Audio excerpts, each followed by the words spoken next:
ሰላም ጤና ይስጥልን እንኳን ወደዚህ ቪዲዮ በሰላም መጣችሁ። በዚህ ቪዲዮ የስኳር ህመምን ለመቆጣጠርና በቤት ውስጥ ደግሞ የምናደርጋቸውን ጥንቃቄዎች እናያለን። አብራችሁ ይቆዩ። ሰውነታችን የሚንቀሳቀሰው በግሉኮስ ወይንም በስኳር ኃይል ነው። ይህን ስኳር ወደ ሴሎቻችን እንዲገባ የሚያደርገው ደግሞ ኢንሱሊን የሚባል ሆርሞን ነው። ኢንሱሊን ልክ እንደ ቁልፍ ነው። ሴሎቻችንን ከፍቶ ስኳር እንዲገባ ይረዳል። ሁለት የስኳር አይነቶች አሉ። አንደኛው ታይፕ 1 ይባላል። ይህ አብዛኛውን ጊዜ በህፃናትና ወጣቶች ላይ ይታያል። ቁልፍ ያልነው ወይንም ኢንሱሊን እንግዲህ ጨርሶ የለም። እዚህ ላይ መፍትሄው ምንድነው? ኢንሱሊንን መወጋት ብቻ። ሁለተኛው ታይፕ 2 የሚባለው የስኳር አይነት ሲሆን በአዋቂዎች ላይ ይበዛል። ቁልፉ የተባለው ወይንም ኢንሱሊን አለ ግን የተበላሸ ነው ማለት ሬዚስት ያደርጋል ማለት ነው። ኢንሱሊኑ በቂም አይደለም። ይህ በአመጋገብና በእንቅስቃሴ እንዲሁም ደግሞ መድኃኒትን በመውሰድ ይስተካከላል። ብዙ የስኳር ታካሚዎች የሚጨነቁት ምግብ ላይ ነው። ምን እንብላ ምን እንተው የሚለው። የመጀመሪያው እንግዲህ የካርቦሃይድሬት አይነቶች ናቸው። ሲምፕል እና ኮምፕሌክስ ካርብስ አሉ። ነጭ ሩዝ፣ ነጭ ዱቄት፣ ፓስታ እና እነዚህ ስኳር በፍጥነት ወደ ደም የሚያመጡ ናቸው ወይንም ደግሞ ይቀላቀላሉ። ይህ ደግሞ በጣም አደገኛ ነው። ነገር ግን ሙሉ እህሎች ሆል ግሬንስ የሚባሉ እነ ገብስ፣ አጃና ጥራጥሬዎች እነ ምስር፣ ሽምብራ ቀስ ብለው ነው ወደ ደም ስኳር የሚገቡት ማለት ነው። ይህ ተመራጭ ነው ለስኳር ታካሚዎች። እንግዲህ ባህላችን እንጀራን ይወዳል። ስኳር ታካሚ ስትሆኑ ደግሞ እንጀራን አንድ እንጀራ ሙሉን ከምትመገቡ ከፋፍላችሁ ነው መመገብ ያለባችሁ። ሳህኑን በቃ በአጠቃላይ ለሶስት መክፈል ነው የሚኖርባችሁ። ግማሹን ሙሉ በሙሉ አትክልቶችን እነ ጎመን፣ ቆስጣ፣ ሰላጣ፣ ካሮት ማድረግ ነው። ሩቡን ደግሞ ፕሮቲኖችን ስጋ፣ አሳ፣ እንቁላል፣ ክክ ወጥም ሊሆን ይችላል። ይህንን ማድረግ ትችላላችሁ። የቀረውን ብቻ እንጀራ አድርጋችሁ ወይንም ደግሞ ሩዝም ማድረግ ትችላላችሁ ማለት ነው። ስለዚህ እንደዚህ አድርጋችሁ ባላንስ ማድረግ ትችላላችሁ። አትክልትን ስታበስሉ በጣም አትቀቅሉ። መወገድ ያለባቸው ምግቦች ለስላሳ መጠጦች፣ የታሸጉ ጭማቂዎች፣ ኬክ፣ ብስኩት እነዚህ የስኳር ቦምብ ናቸው ማለት ነው። የስኳር ታካሚዎች ላይ ድንገተኛ አደጋዎች የደም ስኳር ማነስ ወይንም ደግሞ መብዛት ነው። ሃይፖግላይሴሚያ እና ደግሞ ሃይፐርግላይሴሚያ ናቸው ማለት ነው።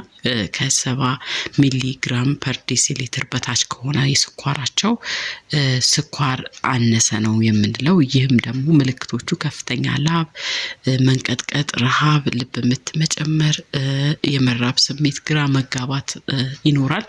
ማድረግ የሚኖርባችሁ ወይንም ደግሞ በአካባቢያችሁ ያለው ሰው እንደዚህ ሲቸገር መርዳት ያለባችሁ 15 ግራም ስኳር ወይንም ደግሞ 3 ማንኪያ ስኳር ወይንም ግማሽ ኩባያ ጭማቂ ወይም 3 ፍሬ ቸኮሌት ወስዳችሁ መስጠት ነው። ከዛ 15 ደቂቃ ጠብቃችሁ እንደገና ስኳሩን መለካት ነው። ካልተስተካከለ ደግማችሁ ይሄንኑ መስጠት ነው። ሁለተኛው ሃይፐርግላይሴሚያ ወይንም ደግሞ ሲበዛ ነው። ከ200 እስከ 300 በላይ ሲሆን ሃይፐርግላይሴሚያ ይባላል። ምልክቶቹ ከፍተኛ ጥማት፣ ሽንት መብዛት፣ ድካምና የአፍ መድረቅ ነው። ምን ማድረግ ይኖርብናል ካላችሁ ውሃ በደንብ መጠጣት፣ እንቅስቃሴ ማድረግ፣ ለኬቶ ምርመራ ሽንት መስጠት፣ ከዛ በኋላ መድኃኒታችሁ መውሰዳችሁን እርግጠኛ መሆን ይኖርባችኋል።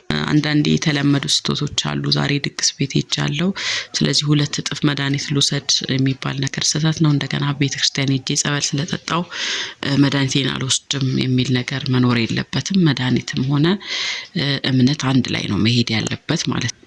ስኳርን ካልተቆጣጠር ነው ምንድነው የሚሆነው? ምን ይፈጠራል ወደሚለው እኔ አንደኛው የአይን ወይንም ሬቲኖፓቲ የስኳር ህመም እንግዲህ የአይን የደም ስሮች ይጎዳል። ስለዚህ በአመት አንዴ ቢያንስ የአይን ቼክአፕ ያስፈልጋል። ሌላው ኩላሊትን ይጎዳል። ኒውሮፓቲ ይባላል። ኩላሊትን የማጣራት ኃይሉን ይጎዳል ወይንም ደግሞ አያጣራም ማለት ነው ኩላሊት።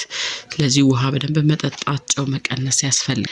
ሌላው ነርቭን ይጎዳል። ኒውሮፓቲ እጅና እግር የመደንዘዝ ወይንም ደግሞ የመለብለብ ስሜት ይኖራል ማለት ነው። ሌላው የሚያስፈልገው በየቀኑ የእግር እንክብካቤና የማድረቅ ሂደት ነው። እግራችሁን በደንብ ታጥባችሁ ጣጣት መሃል እርጥበት እንዳይኖር ማድረቅ ያስፈልጋል ማለት ነው። ምቹ ጫማ ማድረግ ያስፈልጋል። በፍጹም ባዶ እግር መሄድ አይኖርባችሁ። ሌላው ማድረግ ያለባችሁ የአካል ብቃት እንቅስቃሴ ቢያንስ ለ30 ደቂቃ በቀን እንዲሁም ጭንቀትን መቀነስ። ጭንቀት ሲኖር እንግዲህ ሰውነታችን ኮርቲዞል የሚባል ሆርሞንን ያመነጫል። ይህ ደግሞ ስኳርን ይጨምራል። በቂ እንቅልፍን መተኛት፣ ችግሮችን ከቤተሰብ ጋር መወያየትና መፍታት ያስፈልጋል ማለት ነው። የዚህ ቪዲዮ ዋናው መልእክት እንግዲህ የስኳር በሽታ የመጨረሻ ፍርድ እንዳልሆነና በኢትዮጵያ ውስጥ ያሉ በርካታ ሰዎች ስኳር ያለባቸው ጤናማ እድሜ ኖረው እንግዲህ እድሜያቸውን ጥግብ አድርገው በሰላም እየኖሩ ነው። ዋናው ምስጢር ምንድነው? ስኳሩን መቆጣጠር ላይ ነው። ሐኪማችሁን ማማከር ይኖርባችኋል። በየጊዜው ቢያንስ በ3 ወር አንዴ ሄሞግሎቢን A1C የሚባል ምርመራ ያስፈልጋል። እሱ ማሰራት፣ ቤተሰባችሁን አብሯችሁ የሚኖርን ሰው ስለዚህ ህመም ማስተማርና ችግር ሲኖር እንዲረዷችሁ ማድረግ ያስፈልጋል ማለት ነው። ስላዳመጣችሁኝ አመሰግናለሁ። በቀጣይ ቪዲዮ በሌላ ርዕስ እንገናኛለን። እስከዛው ድረስ ቻናሉ ሰብስክራይብ ያላደርጋችሁ ሰብስክራይብ በማድረግ ስለ ጤና ስለ ውበት ትምህርቶችን ታገኛላችሁ። ጥያቄ ካላችሁ ኮሜንት ላይ አስፍሩልኝ፣ እመልሳለሁ። በቀጣይ ቪዲዮ እስክንገናኝ እንግዲህ ሰላማችሁ ብዘት ይበልልኝ። ቻው ቻው።